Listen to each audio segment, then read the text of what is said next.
It was just a Victorian-era family photo. When historians zoomed in on the mirror, everything changed. The photograph was discovered in a cardboard box at an estate sale in Baltimore, Maryland, in the autumn of 2019. The house, a narrow, three-story Victorian row home in the historic Fells Point neighborhood, was being cleared after the death of its last occupant, an elderly woman named Helen Morrison, who had lived there alone for nearly 40 years. Her distant relatives, overwhelmed by the task of sorting through generations of accumulated belongings, had hired an estate sale company to handle the liquidation.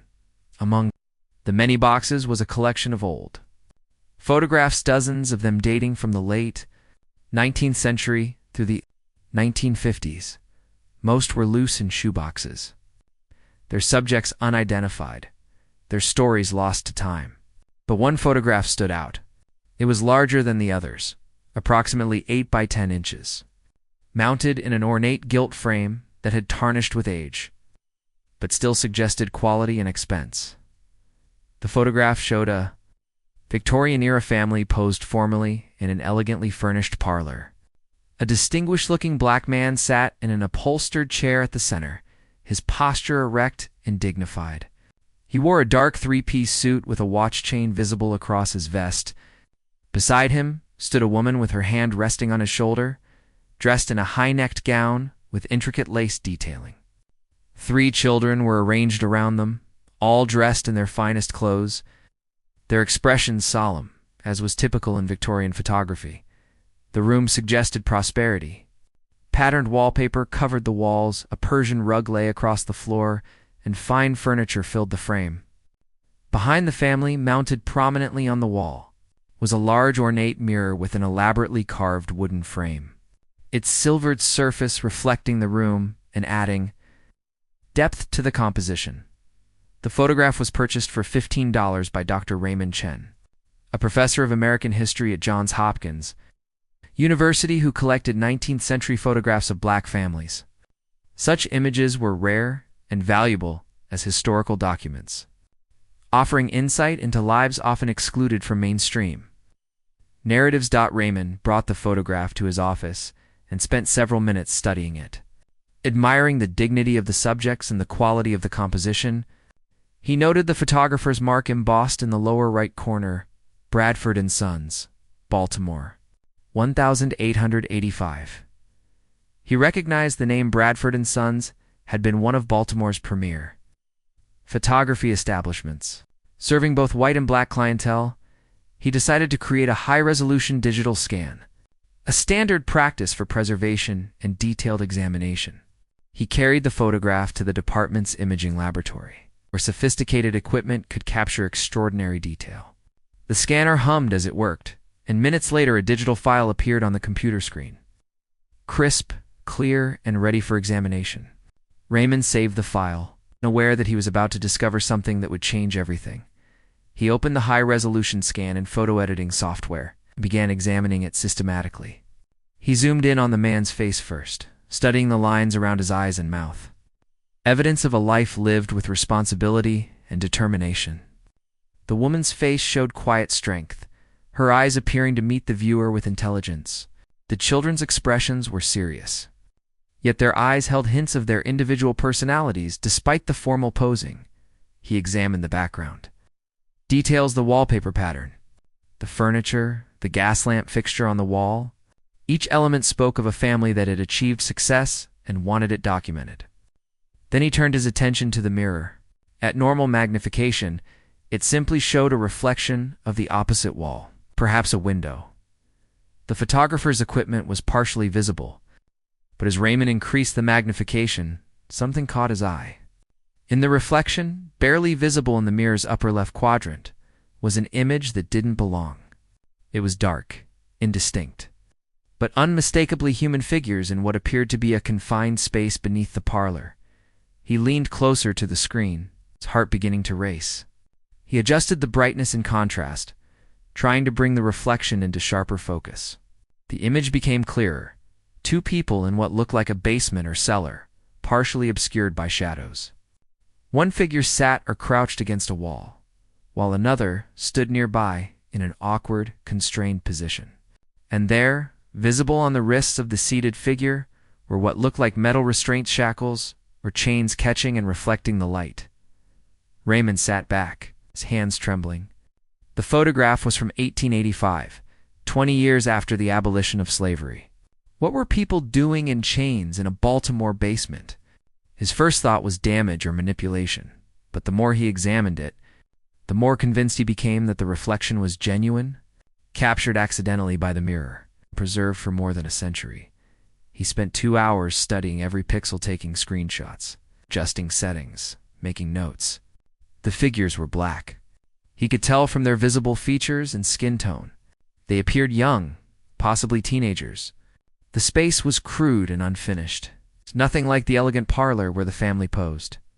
His mind raced with possibilities. Baltimore in 1885 was complex officially. Union during the Civil War, but with divided loyalties and a long history of both slavery and free black communities. The city had been crucial to the Underground Railroad before the war. But in 1885, slavery was over, wasn't it? Raymond knew enough to understand that legal abolition hadn't ended exploitation. Systems of convict leasing, debt peonage, and worse had replaced slavery in many places. But people in chains, in a Baltimore basement, in a house belonging to a prosperous black family? He grabbed his phone and called Dr. Adrian Boptis, a historian specializing in African American history and the Underground Railroad. "Adrian," he said urgently, "I need you to come to my office right now. I found something impossible, and I need your help understanding what I'm looking at." Adrienne arrived within an hour, having rearranged her schedule when she heard the urgency in his voice. She was a striking woman in her early 50s, with silver-streaked natural hair and sharp, perceptive eyes. Raymond had already printed high-resolution sections of the photograph, including the crucial mirror reflection, and spread them across his desk. "Show me," Adrienne said. Setting her bag down without preamble, Raymond handed her the printouts in sequence, the full photograph, then progressively tighter crops showing the mirror, and finally the basement reflection. She studied them in complete silence, her expression shifting from curiosity to confusion to dawning comprehension and ultimately to something between excitement and dread. "Where exactly did you get this?" "Estate sale in Fells Point yesterday. Victorian family portrait dated 1885. I was just scanning it when I noticed the reflection." He pulled up the full image on his computer. Look at the family, clearly prosperous, respectable. But in the mirror, reflecting what must be a basement below the parlor, there are 2 people in chains. In 1885, Adrienne leaned in, adjusting her glasses. "Raymond, there are several possibilities here, and we need to investigate all of them carefully. First, Anne, this is what I hope this could be evidence of Underground Railroad activity continuing after the war. Even though slavery was legally abolished in 1865, people were still being held illegally, particularly in border states. Some were held by former slaveholders who refused to acknowledge the war's end. Others were trapped in debt peonage or kidnapped and sold into illegal slavery in remote areas where federal authority was weak." Raymond nodded slowly. "So these people might have been runaways, and this family was hiding them." "Exactly. That would explain the chains. They might have just escaped, and the family hadn't yet safely removed the restraints." Underground Railroad work didn't stop in 1865. It continued into the 1870s and even 1880s. Baltimore was a major hub for this, and many families kept operating after the war. Adrienne paused, her expression troubled. "But there is another possibility, much darker. There were cases of black families who had achieved prosperity, being coerced into participating in exploitation through threats, economic pressure, or because the system was so pervasive they couldn't escape it. I'm not saying that's what we're looking at, but we can't rule it out until we know who this family was." The possibility hung heavy between them. Raymond wanted to believe in heroism and resistance, but Adrienne was right. They needed evidence, not assumptions. "How do we start?" Raymond asked quietly but firmly. Adrienne was already on her tablet. "The photographers Mark Bradford and Sons, 1885. Studios kept meticulous records. If Bradford's records survived, we'll have a name. Then we traced the family through census records, city directories, property records, church registries, everything. She looked up, serious and determined. This will take weeks, maybe months.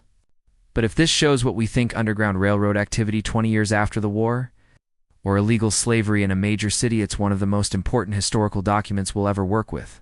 Those people in chains deserve their story told. And this family's story needs to be understood. Raymond looked back at the photograph, the dignified family, the elegant room, and the barely visible reflection of two people in chains in a dark basement. Then let's find out who they were. All of them. Pages were filled with neat handwriting in faded brown ink. Adrian began reading aloud. Williams family, for persons. Parlor setting, $12. Thompson, single portrait. Outdoor setting, $5. They worked through the winter months, then spring and summer. The afternoon stretched on, and Raymond felt excitement giving way to frustration. Then, on a page dated October 14th, 1885, Adrian suddenly stopped, her finger hovering over an entry. "Raymond," she said quietly, her voice tight with emotion. "Look at this." The entry read, "Freeman family, 5 persons. Parlor setting with prominent mirror background. $18. Special commission. Family requested privacy and evening appointment. Full payment received in advance." Raymond's pulse quickened. "Freeman 5 persons. That matches our photograph. And $18 is significantly higher than standard rates. An evening appointment would be unusual and expensive," Adrian added. "It would require extensive artificial lighting." "It's very unusual," Donald confirmed. "Most sessions use natural daylight. Evening appointments required gas lamps or early electric lighting, costly and technically challenging. And requesting privacy suggests they wanted to avoid other clients or unnecessary staff."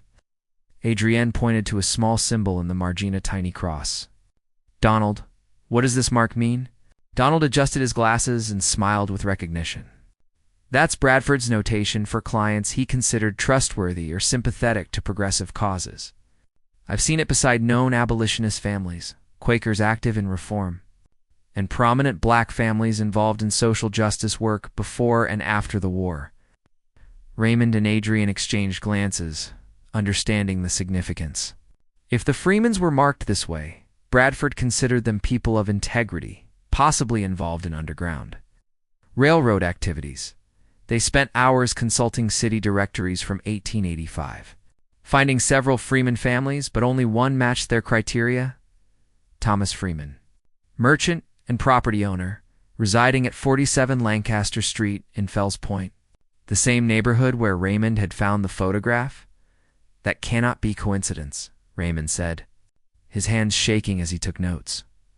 Property records traced ownership back to 1882, when Thomas Freeman, free man of color, purchased the house. The 1880 census provided crucial details. Thomas Freeman, age 38, black merchant. Clara Freeman, age 35. 3 children: Elizabeth, 12.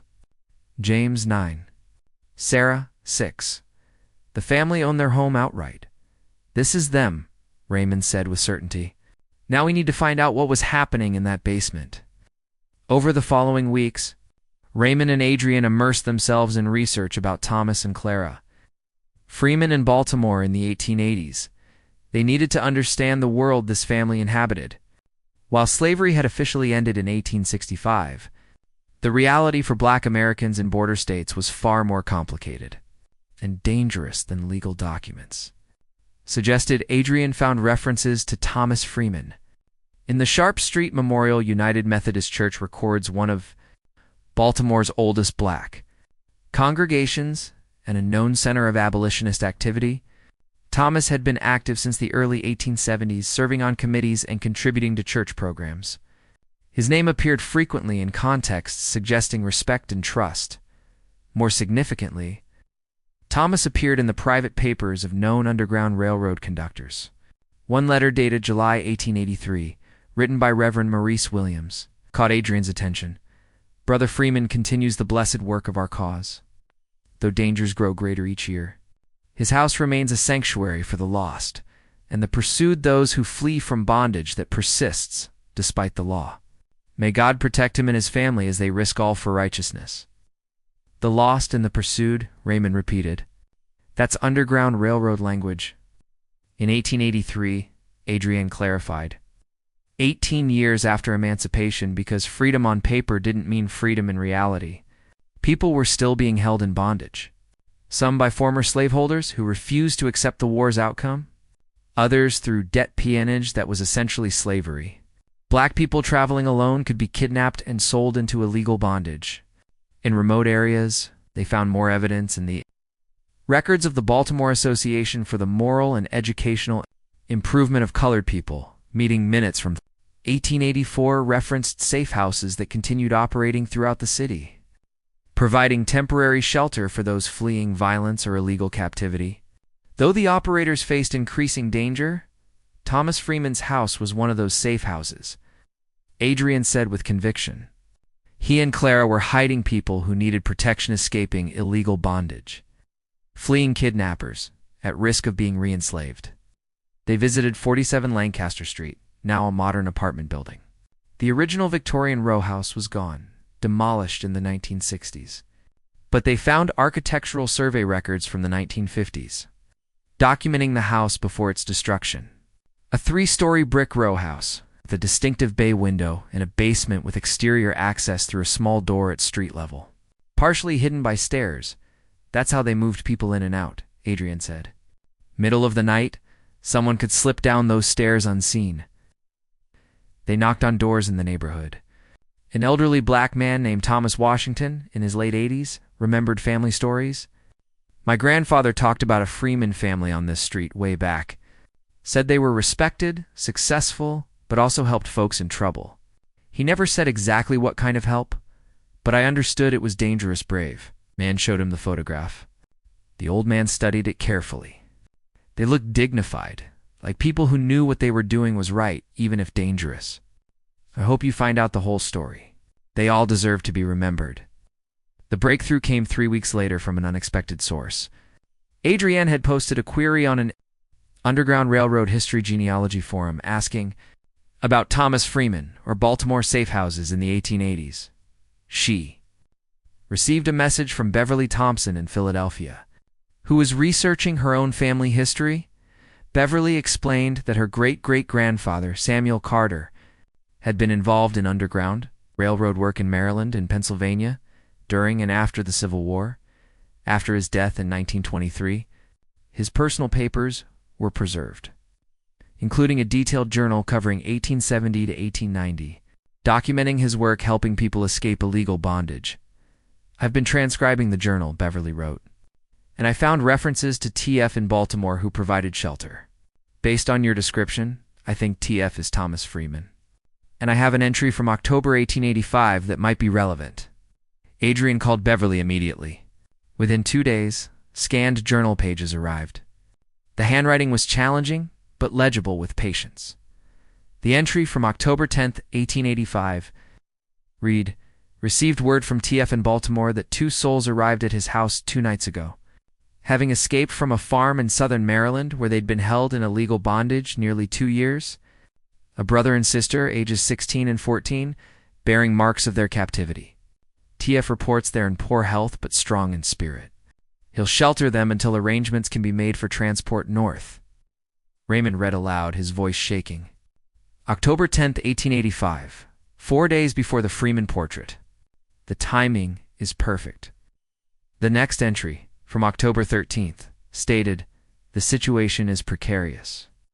Slave catchers came to Fells Point yesterday, searching houses and questioning residents. They had descriptions of the 2 escapees and offered rewards. TF and Clara acted with composure, concealing the siblings and presenting themselves as a respectable family. The searchers didn't find the basement hiding space, but TF fears they'll return. Then came the final entry connected to the event. October 15th. TF commissioned a family portrait yesterday as both precaution and symbolic declaration. He said that if his family was to be targeted by those perpetuating slavery's evil, he wanted a permanent record of who they were and what they stood for. The photograph was his declaration to history that his house was a place of freedom. The two young people remain safe. I am arranging their transport to Philadelphia within the fortnight. Adrian had tears streaming down her face. He knew what he was doing. That photograph wasn't just a family portrait. It was a declaration of purpose, a testimony. And now we're seeing not just his declaration, but evidence of exactly who he was protecting. Samuel's journal continued tracking Daniel and Ruth as siblings. Names October 22nd. The two successfully transported to Philadelphia last night. Arrived safely this morning? I've arranged temporary lodging. Daniel shows aptitude for carpentry. Ruth for needlework. Both are profoundly grateful to TF and his family. An 1887 entry included a letter from Daniel, now 18, and employed as an apprentice carpenter. He wrote that he and Ruth would never forget the Freeman family, who had risked everything. He kept the memory of that Baltimore house in his heart as a reminder that goodness exists even in the darkest times. Raymond sat back, overwhelmed. We know who they were now. Daniel and Ruth, brother and sister, 16 and 14, held in illegal slavery and rescued by the Freemans. We are so weed, and we have proof, Adrian added. Primary source documentation. This isn't speculation. It's history. Raymond and Adrian spent weeks tracing the Freeman family forward from 1885, discovering what became of Thomas, Clara, and their children. What emerged was simultaneously inspiring and heartbreaking, revealing both their courage and the terrible price they paid for their principles. The first discovery came from Baltimore newspaper archives. In June 1888, a brief article appeared, Merchant's Home Vandalized.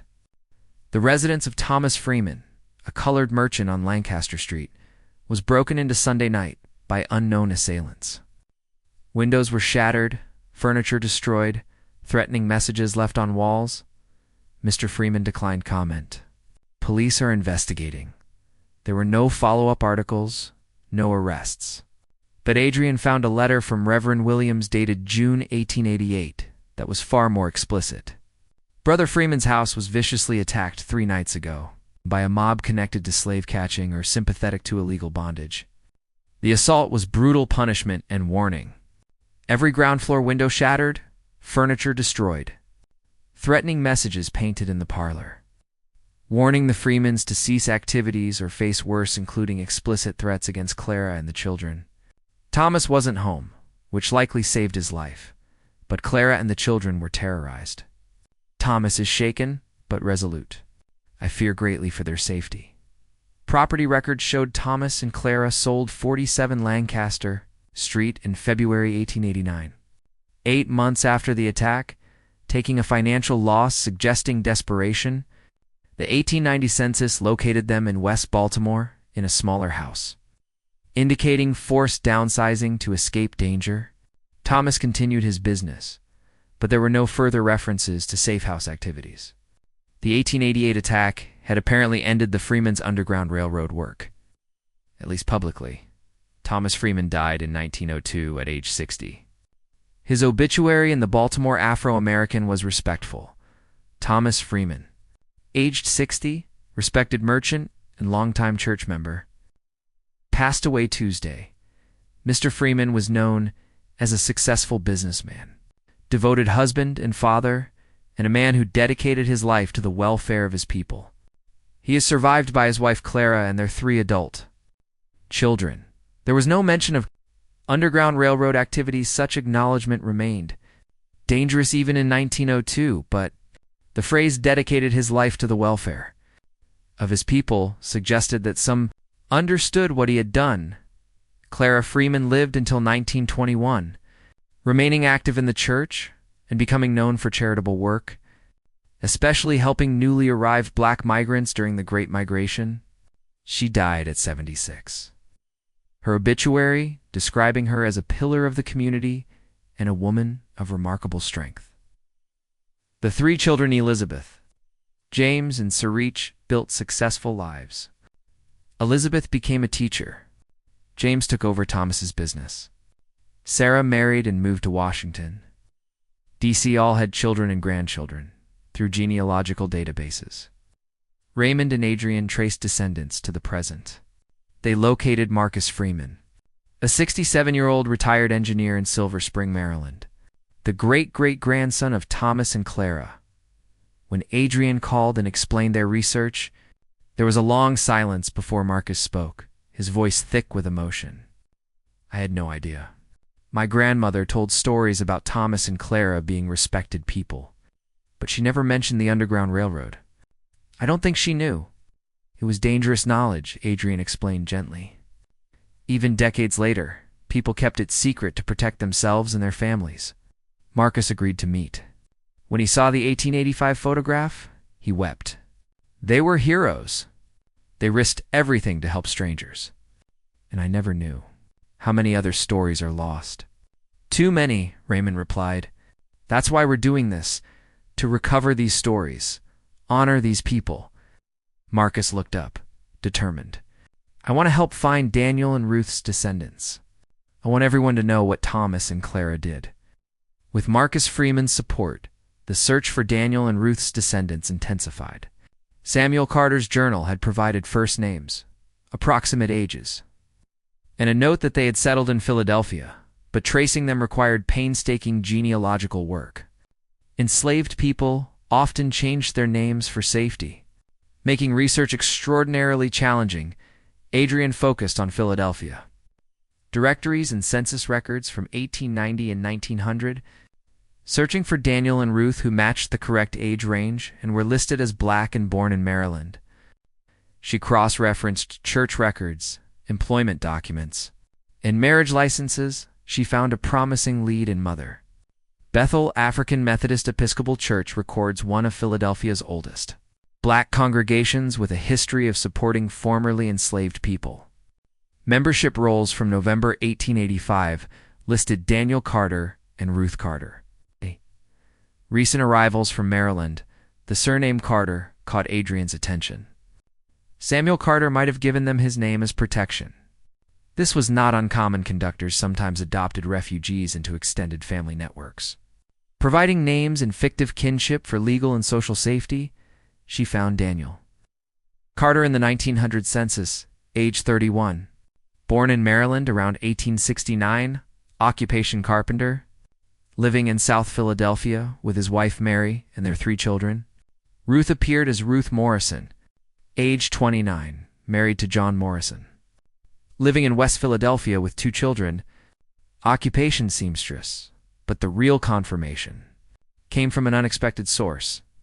The Historical Society of Pennsylvania held oral histories, recorded in the 1930s as part of a WPA project documenting formerly enslaved people's experiences. Among them was an interview with an elderly Ruth Morrison conducted in 1936. Adrian obtained the recording and listened to it with Raymond and Marcus as present. Despite the poor audio quality, Ruth's voice came through, clearly shaped by a Philadelphia accent, though occasionally revealing Southern cadences. When the interviewer asked about her early life, Ruth's response sent chills through the room. I was born on a farm in southern Maryland. My mama died when I was young. Me and my brother Daniel were taken by a white man who said he was our guardian, but he kept us like slaves, made us work dawn to dark, beat us. This was after the war. After slavery was supposed to be over, but nobody came to check. Nobody cared about 2 colored children in the middle of nowhere, she continued. When I was 14 and Daniel 16, we ran away. Walked 3 days, hiding during daylight, traveling by night. We made it to Baltimore and someone told us about Thomas Freeman, who helped people like us. We went to his house, a big brick house on a narrow street, and his wife Clara opened the door and took us in without questions. They hid us in their basement almost 2 weeks, fed us, gave us clean clothes, treated our wounds. Mr. Dr. Freeman got word to people in Philadelphia, and one night they put us on a train north. Ruth's voice became emotional. I never forgot that family. Never forgot how they risked everything for 2 children they didn't know. Mr. Freeman told me before we left, "You're free now, child. Live a good life. And remember, there are people who will help you, who stand up for what's right." I carried those words my whole life. The recording ended. No one spoke for a long moment. Marcus was weeping openly. The connection between the photograph, the journal entries, and Ruth's voice had created a complete narrative proof of courage, compassion, and the long struggle for freedom. With Ruth Morrison's oral history as confirmation, they traced her descendants forward. Ruth lived until 1944, dying at 73. Through genealogical work, they located 3 living great-grandchildren, 2 women in Philadelphia and a man in New York. 1. Diane Jackson, a 50-year-old social worker in North Philadelphia, agreed to meet. When Adrienne explained their discovery, Diane was stunned. "I knew great-great-grandma Ruth came from Maryland, that she'd escaped bad circumstances, but nobody explained what or gave details. I had no idea people were still enslaved in the 1880s. Raymond showed her the photograph, pointing out the reflection. "That's Ruth and her brother Daniel in the Freeman basement in October 1885, waiting to be taken to safety." Diane stared, tears streaming. Her teenage daughter Jasmine leaned in. She was my age, 14, in chains, running for her life. Ow. "She survived because of the Freemans," Marcus said, taking Diane's hand. "Your great-great-grandmother was saved by my great-great-grandparents. That connection binds our families across 135 years. Diane gripped his hand. "Thank you for making sure Ruth and Daniel aren't forgotten, that the Freemans aren't forgotten. This matters so much." Over the following months, the extended families connected in ways that would have seemed impossible a year earlier. Marcus became the family historian on the Freeman side, reaching out to relatives, sharing the photograph and research, watching the story spread through the family network. Many had never known the full truth about Thomas and Clara, and learning about their courage created profound pride. Mixed with sorrow for what had been lost to silence, Diane performed a similar role for Ruth Morrison's descendants, connecting with relatives across Philadelphia, New York, and other cities. She located Daniel Carter's great-grandson in Atlanta, James Carter, 65, a retired postal worker overwhelmed when he learned about the photograph. James had known Daniel came from Maryland and experienced hardship, but specific details had never been passed down. Plans were made for a reunion in summer 2020, to be held in Baltimore, near where 47 Lancaster Street once stood. Representatives from both families would gather to honor the Freemans' courage and celebrate Daniel and Ruth's survival.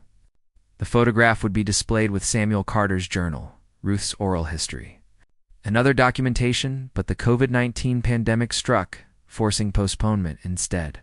The families organized a virtual ceremony via Zoom on October 14, 2020. Exactly 135 years after the photograph was taken, more than 60 people participated from across the United States, Freeman descendants. Morrison Carter, descendants, historians, church representatives, and community members, Raymond and Adrienne, presented their detailed research findings. Using screen share to display the photograph, the enhanced mirror reflection, and the archival documents. The presentation lasted 40 minutes. Participants watching with rapt attention. Marcus Freeman spoke afterward. "My great-great-grandparents could have looked away. They could have said it was too dangerous. They had their own children to think about. But they didn't. They saw 2 children in desperate need and acted. They opened their home, put themselves at risk, and saved 2 lives. That's the legacy they left. Standing up, helping, putting humanity above fear. I'm so proud to be descended from Thomas and Clara Freeman." Diane Jackson held up a printed photograph. Ruth carried the memory of that Baltimore house her entire life. She told her children about the family who saved her, and they told their children, and now we're telling ours. This photograph proves that even in the darkest times, some people chose light. Even when dangerous, some chose what was right. We're all here because of that choice.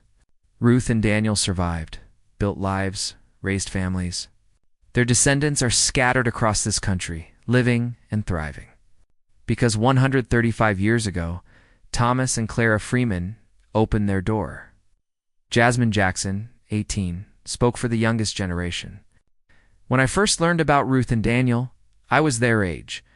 I couldn't imagine surviving what they survived, or having the courage to escape.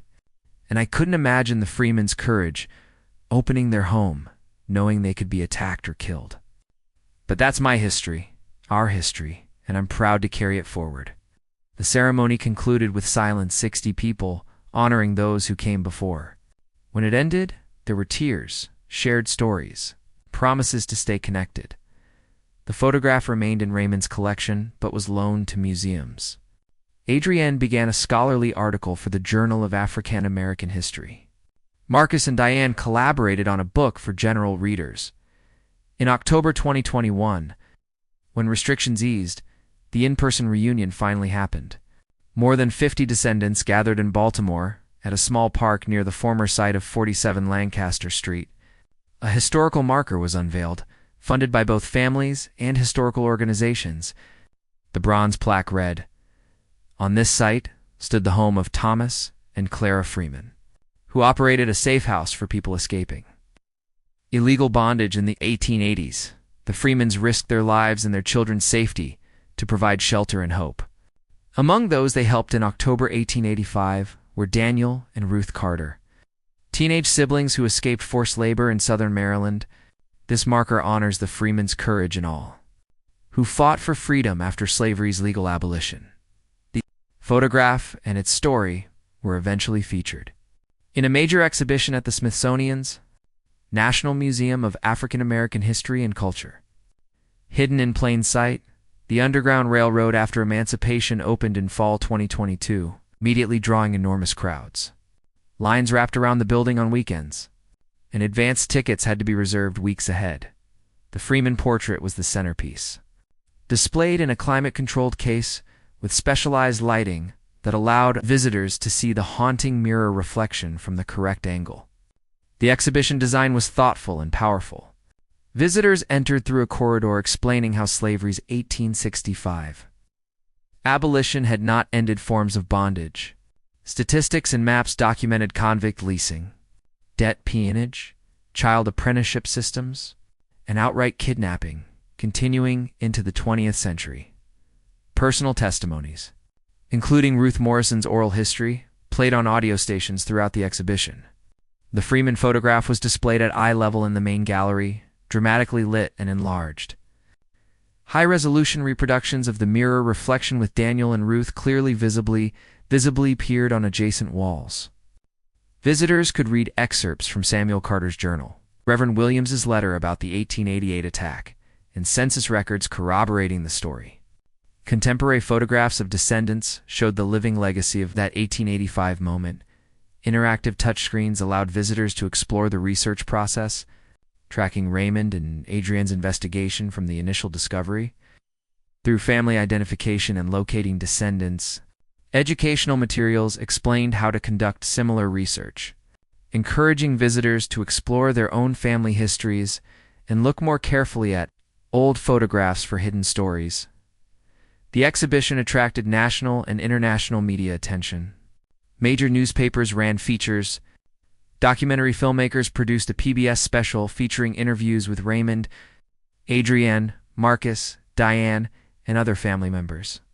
The photograph went viral on social media, shared hundreds of thousands of times, with commentary about preserving history, slavery's ongoing impact, and individual courage against injustice. Schools nationwide began incorporating the Freeman photograph into curricula as a primary source for teaching about Reconstruction, Jim Crow, and the long struggle for Black freedom. Teachers reported that students were particularly engaged because the image was simultaneously familiar. Family Portrait, a document of hidden resistance. The fact that it had been overlooked for 135 years, visible but unseen in the mirror's reflection, made it a powerful metaphor for forgotten history. Raymond and Adrienne Cothord, the mirror's witness, Thomas and Clara Freeman and the Hidden History of Freedom. Published by a major academic press in 2023, the book provided comprehensive research accounts, the historical context of post-emancipation bondage, and biographical chapters about the Freemans. Daniel and Ruth, and the broader Underground Railroad network that continued after 1865.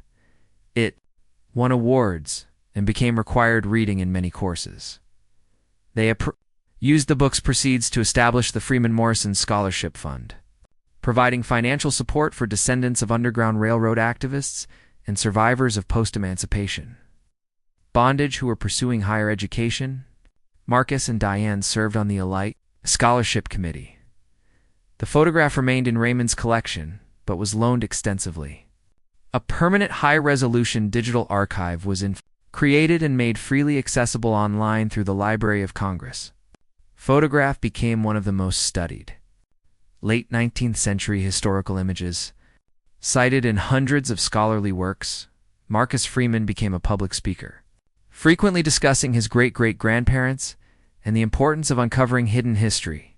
He worked with schools, sharing the story and encouraging students to investigate their own histories. He never tired of seeing young people's faces as they understood what the image revealed. Diane integrated the story into her social work, using it as an example of resilience and the power of helping others despite hardship. Working with at-risk youth in Philadelphia, she found that Ruth Morrison's survival and the Freeman's courage resonated deeply with young people facing challenges. The photograph became a teaching tool, connecting past and present. Every October 14th, descendants gathered to commemorate the photograph's anniversary, sharing stories, honoring ancestors, and renewing their commitment to values of courage, compassion, and justice. New generations learned the story. Children who would carry it forward. The photograph had grown far larger than Thomas and Clara could ever have imagined. They had wanted to create a record, a testament to their principles. The accidental mirror reflection, capturing Daniel and Ruth in their vulnerability, had preserved evidence that made their testimony undeniable and extraordinarily powerful. Thomas and Clara Freeman posed for a simple family portrait in 1885. Seeking to document their dignity despite danger, the mirror captured something more, evidence of extraordinary courage. Daniel and Ruth's survival formed a bridge across 135 years. Their story, once hidden in a barely visible reflection, was now known and honored, and it would continue inspiring.